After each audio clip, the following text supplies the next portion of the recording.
kerasa, SEA Games 2023 Kamboja ini bentar lagi selesai. Banyak sekali berita baik yang dibawa oleh kontingen Indonesia untuk kita. Salah satunya soal perolehan medali emas yang berhasil mencapai target nih. Wah, luar biasa. Bahkan para atlet kebanggaan Indonesia ini berhasil melampaui target yang ditetapkan oleh Presiden Jokowi sebanyak 69 medali emas. Wah, luar biasa ya. Atlet-atlet kebanggaan Indonesia. Tapi selain berita yang baik-baik, ada juga nih kabar buruk, kabar yang nggak mengenakan yang menimpa kontingen Indonesia. Seperti misalnya soal isu kecurangan yang diterima oleh para atlet.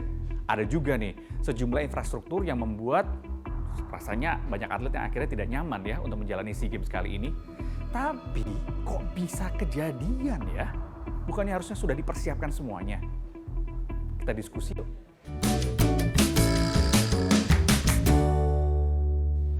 Pecah telur. Ya, Kamboja akhirnya menjadi tuan rumah penyelenggaraan SEA Games di tahun 2023. Lama juga loh menanti selama 58 tahun.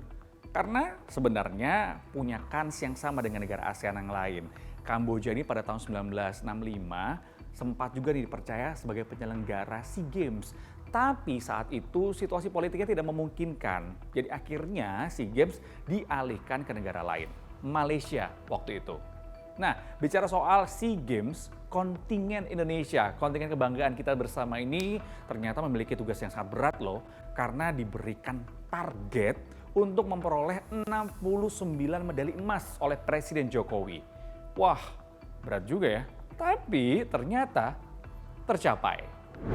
Pencapaian target Indonesia di SEA Games 2023 untuk mengoleksi 69 medali emas itu terjadi di hari Minggu kemarin. Medali emas ke-69 dipersembahkan oleh perenang Janis Rosalita Supriyanto dari cabang olahraga fin swimming putri 200 meter surface. Rasa syukur pun disampaikan oleh Chef the Mission tim Indonesia di SEA Games 2023, Lexindo Hakim. Kami bersyukur hari ini tim Indonesia sudah memenuhi target Presiden Joko Widodo dengan mendulang 69 emas di SEA Games 2023 Kamboja. Alhamdulillah ini sudah melampaui perolehan emas SEA Games 2021 Vietnam ditambah dengan sisa 2 hari dan final dari beberapa cabur. Mantap, aduh bangga banget deh sama atlet-atlet kebanggaan Indonesia yang berhasil meraih medali emas. Gak cuma emas ya, medali perak ataupun perunggu semuanya membanggakan. Nah, tapi nih ada kabar yang tidak mengenakan dari Kamboja. Karena informasinya soal penyelenggaraan nih, pemerintah Kamboja ini banyak banget dihujat oleh netizen. Kayak gini nih komentar para netizen ketika menemukan kekurangan dari penyelenggaraan SEA Games 2023 di Kamboja. Pasti udah banyak yang tahu kan soal kekurangan penyelenggaraan ini. Biar lebih enak lagi kita samain yuk persepsinya. Ini ada beberapa kekurangan yang kami himpun. Yang ini terjadi di upacara pembukaan SEA Games 2023. Saat itu, bendera Indonesia merah putih yang dibawa oleh penari terpasang terbalik. Ruang ganti timnas U22 juga disorot karena dianggap kurang layak.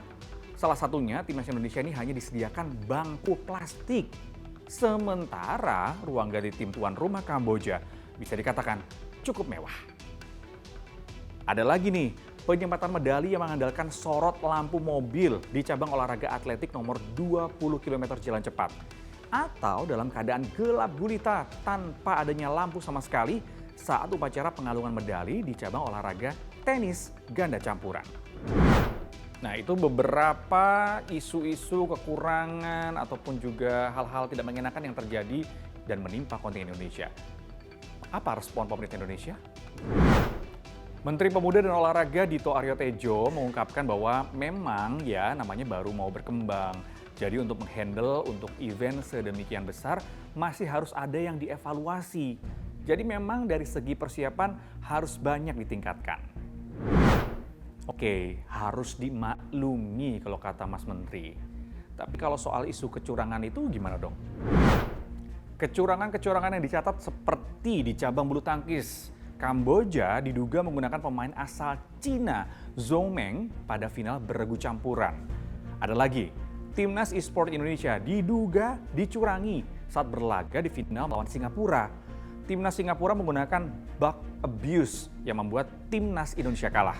Namun setelah protes panjang, timnas Indonesia akhirnya diputuskan mendapatkan medali emas dan berbagi podium juara dengan Singapura. Dan masih ada sejumlah isu kecurangan yang lainnya. Apa respon kontingen Indonesia? Lexindo Hakim, Save the Mission kontingen Indonesia menyatakan bahwa saya percaya kita juga memerhatikan dan menjunjung sportivitas, respek, persahabatan, solidaritas dalam olahraga. Kalau soal kecurangan, saya pastikan ketika memang ada hal-hal yang bisa dibuktikan, tentunya federasi terkait yang merasa ada indikasi harus segera bergerak. Kami terbuka akan laporan fakta tertulis dari lapangan, bukan katanya-katanya. Sangat disayangkan ya terjadi seperti ini, tapi sebenarnya lazim nggak ya kecurangan demi kecurangan terjadi? Kita bicara SEA Games dengan diikuti hanya 10-11 negara di Asia Tenggara, yang saya alami, saya sering lihat adalah memang kecurangan-kecurangan itu sering terjadi, apalagi itu biasa dilakukan oleh tuan rumah biasanya. Seperti yang kita sedang lihat di Kamboja saat ini, itu juga terjadi ketika waktu SEA Games 2017 di Malaysia, beberapa kali memang Malaysia juga melakukan kecurangan, baik terhadap Indonesia maupun kepada tim lain. Hanya Indonesia waktu itu, Thailand, bahkan media-media Thailand juga merilis kecurangan yang dialami oleh kontingen mereka di bola voli putri, kemudian juga ada di senam artistik. Ya, itu memang kerap terjadi. Dan di 2019 pun di Filipina juga ada beberapa masalah lah.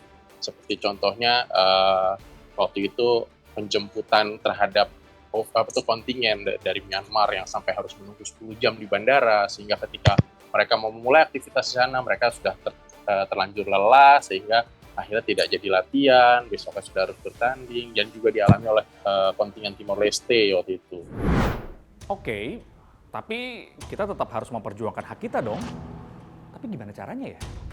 Pasti protes ya, entah protes langsung di tempat atau akhirnya federasi atau PB-nya mengirimkan surat baik kepada pengurus besarnya olahraga itu di federasi olahraga itu di Asia atau di ASEAN, sehingga ada laporan yang masuk tentang adanya dugaan kecurangan. Itu yang pertama bisa dilakukan oleh ofisial. Yang bisa dilakukan berikutnya adalah kita nih sebagai media itu juga bisa membantu lewat pemberitaan-pemberitaan.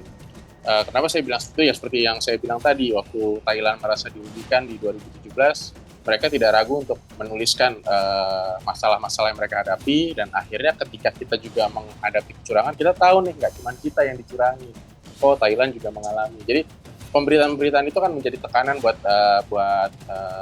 istilahnya tuan rumahnya. Tuan rumahnya waktu itu seperti Malaysia akhirnya tekan sampai harus minta maaf. Miris juga ya kalau peristiwa seperti ini terjadi dalam olahraga. Padahal kita tahu ya, olahraga itu identik dengan kata sportivitas. Jadi harusnya nggak ada tuh ceritanya yang namanya curang-curang. Yang ada itu taktik dan strategi untuk memenangkan pertandingan. Ya kan?